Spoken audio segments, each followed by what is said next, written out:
तो hello guys, आप सबका स्वागत है हमारे यूट्यूब चैनल उदय एजुकेशन एकेडमी पर। तो आज हम आप सबको बताने वाले हैं क्लास 10th मैथ का चैप्टर 1, जिसका नाम है वास्तविक संख्या। चैप्टर का नाम है वास्तविक संख्या, ठीक है। इसको इंग्लिश में कहते हैं रियल नंबर। इसका आज हम प्रश्नावली 1.1 करने वाले हैं, जो कि ये पहली प्रश्नावली है, ठीक है। तो चलिए दोस्तों देखते हैं कि क्वेश्चन क्या है। तो हमारा पहला क्वेश्चन है, निम्नलिखित संख्याओं का एचसीएफ ज्ञात करने के लिए यूक्लिड विभाजन एल्गोरिथम का प्रयोग कीजिए। तो हमने कल आप लोगों को इंट्रोडक्शन में एल्गोरिथम प्रमेय बताया था। तो देखिए यूक्लिड का विभाजन प्रमेय का क्या है यहाँ पर। तो देखिए दोस्तों, यहाँ पर यूक्लिड विभाजन एल्गोरिथम क्या है, ये बराबर BQ प्लस आर, जहाँ पर जो मतलब ये जो शेषफल होता है वह जीरो होता है, या तो जीरो से बड़ा होता है, लेकिन जो शेषफल होता है वह जीरो से बड़ा होता है या जीरो के बराबर होता है, लेकिन जो भाजक यानी कि b से छोटा होता है, ठीक है।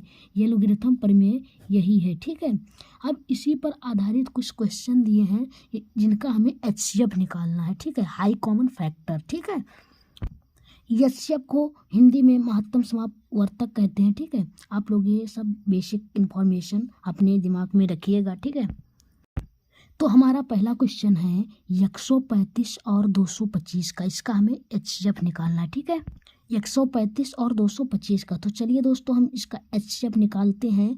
तो एचसीएफ निकालने के लिए अब हमने पिछली कक्षाओं में भाग विधि पढ़ा होगा, ठीक है। तो आप एचसीएफ दोनों विधि से निकाल सकते हैं, मतलब गुणनखंड विधि और भाग विधि दोनों विधि से, लेकिन अगर आप भाग विधि से निकालेंगे तो आप लोगों को थोड़ा इजी होगा, ठीक है। तो चलिए दोस्तों हम इसको भाग विधि से निकालते हैं।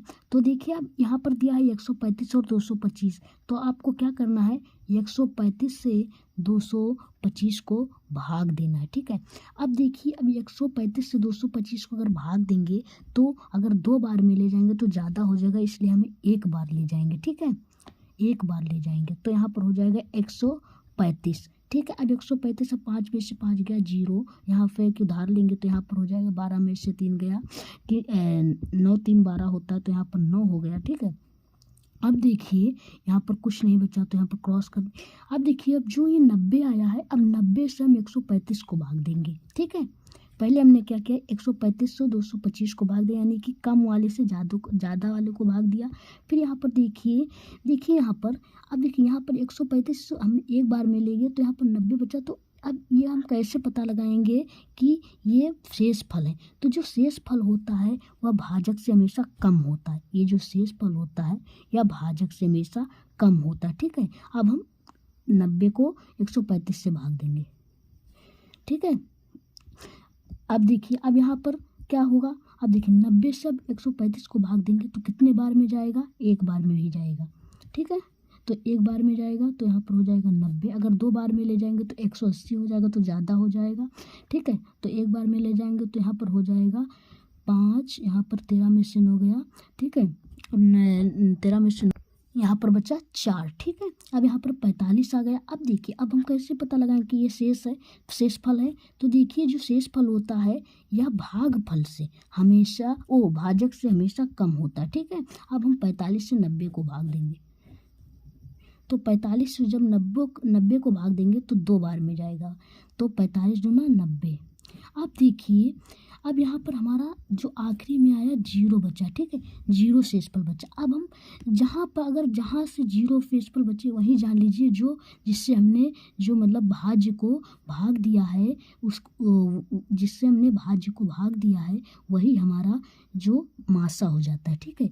यानी कि हमने भाजक से भाज्य को भाग दिया है, तो वह अगर शेषफल 0 आ जाए तो यहाँ जो मतलब भाजक होता है वही एचसीएफ होता है। तो यहाँ पर एचसीएफ हो जाएगा 45, ठीक है। यहाँ एचसीएफ 45 हो जाएगा, एचसीएफ यहाँ पर 45 हो गया, ठीक है। हमने क्या बताया कि जो ये भाज्य होता है अगर हम जिससे उसको भाग देते हैं, जिससे हम उसको भाग देते उसको क्या कहते हैं, जैसे हमने 45 को 90 से दे तो 45 क्या कहलाएगा, भाजक, क्या कहलाएगा, भाजक, और ये क्या कहलाएगा, भाज्य। ये सब हमने इंट्रोडक्शन वाली वीडियो में बता दिया है, ठीक है। भाज्य, तो ये जो भाजक से जब जिस भाज्य को भाग देंगे तो अगर ये यहाँ पर शेषफल 0 आ जाए तो वो संख्या हो जाता है एचसीएफ, ठीक है, एचसीएफ हो जाता है। तो यहाँ पर 0 आ गया शेषफल, तो ये हो गया एचसीएफ। अब यहाँ पर एचसीएफ 45 आ गया, ये तो एचसीएफ हमने 45 निकाल दिया। लेकिन देखिए दोस्तों, यहाँ पर क्वेश्चन क्या कह रहा है, निम्नलिखित संख्याओं का एचसीएफ ज्ञात करने के लिए यूक्लिड विभाजन एल्गोरिथम का प्रयोग कीजिए। देखिए यूक्लिड विभाजन एल्गोरिथम क्या था, हम एक बार फिर से बता देते हैं। वो क्या था, ये बराबर बी क्यू प्लस आर, ठीक है, ये बराबर बी क्यू प्लस आर, जहाँ पर ये क्या था, भाज्य था, और जो बी था वो भाजक था, ठीक है, और जो क्यू था वो भागफल था, भागफल, और जो आर है वह शेषफल है, शेषफल, ठीक है। तो हमें ये जो आया है एचसीएफ, इसको हमें इस रूप में लिखना है, ठीक है, एल्गोरिथम यानी कि यूक्लिड विभाजन प्रमेय का एल्गोरिथम के रूप में लिखना है, ठीक है। तो चलिए हम इसको इस रूप में लिख देते हैं। यहाँ पर हमने लिख दिया है ए बराबर बी क्यू प्लस आर के रूप में लिखने पर। अब देखिए यहाँ पर, अब यहाँ पर हम थोड़ा मैच करके लिखेंगे। यहाँ पर क्या था, यहाँ पर हमने क्या दिया, 135 को 1 से गुणा करेंगे, यानी कि इसको इससे गुणा करेंगे और इसको जोड़ देंगे, ठीक है। हम चरण एक यानी कि स्टेप 1 में, अब चरण 1 में क्या करेंगे, तो यहाँ पर क्या था 225। अब 225 को हम क्या लिख सकते हैं, 135 गुणे 1 और प्लस 90। अब एक बात और जान लीजिए, यानी कि हमने पिछली कक्षा में भी पढ़ा था कि अगर इसको गुणा कर इसको जोड़ दें तो इसके बराबर आ जाता है, यानी कि इसको गुणा कर और इसको अगर जोड़ दें तो इसके बराबर आ जाता है। तो वही हम 135 में अगर 90 को जोड़ देंगे तो 225 आ जाएगा, ठीक है। अब देखिए स्टेप नंबर 2 में हमने क्या किया है, अब चरण नंबर 2 में हमने 135 को 90 से भाग दिया। अब देखिए, अब हम 90 को अगर 1 से गुणा कर और उसमें अगर 45 जोड़ दें तो 135 के बराबर आ जाएगा। तो वही हम कर देंगे, यहाँ पर क्या लिख देंगे, यानी कि 135 बराबर 90 गुणे 1 और प्लस 45। यहाँ पर अगर इसको गुणा करके इसको जोड़ देंगे तो इसके बराबर आ जाएगा, ठीक है। इसी रूप में कह रहा था लिखने को, इसको हमने लिख दिया, ठीक है। अब चरण नंबर 3 में देखते क्या है। अब चरण नंबर 3 में हमने क्या किया है, अब चरण नंबर 3 में हमने 90 को भाग दिया 45 से। अब हम क्या करेंगे, वही काम फिर करेंगे, 45 को 2 से गुणा कर देंगे, यानी 45 को 2 से गुणा कर देंगे और उसमें अगर हम 0 जोड़ दें तो इसके बराबर आ जाएगा, ठीक है। यहाँ पर हम क्या लिखेंगे, 90 बराबर क्या लिख सकते हैं, 45 गुणे 2, ठीक है, और प्लस 0। इसमें 0 जोड़े चाहे न जोड़े, 0 जोड़ने घटाने से कोई फर्क नहीं पड़ता, ठीक है।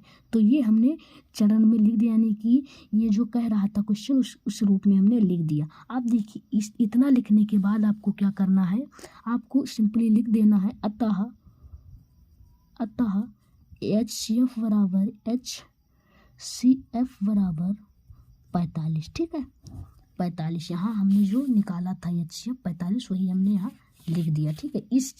ये 3 चरण लिखने के बाद, ठीक है। तो आज के लिए बस इतना ही, मिलते हम अगले वीडियो में अपने अगले क्वेश्चन के साथ, क्योंकि वीडियो बहुत लंबा हो जाता है, अपलोडिंग में थोड़ा दिक्कत आ जाती है, ठीक है। Thank you.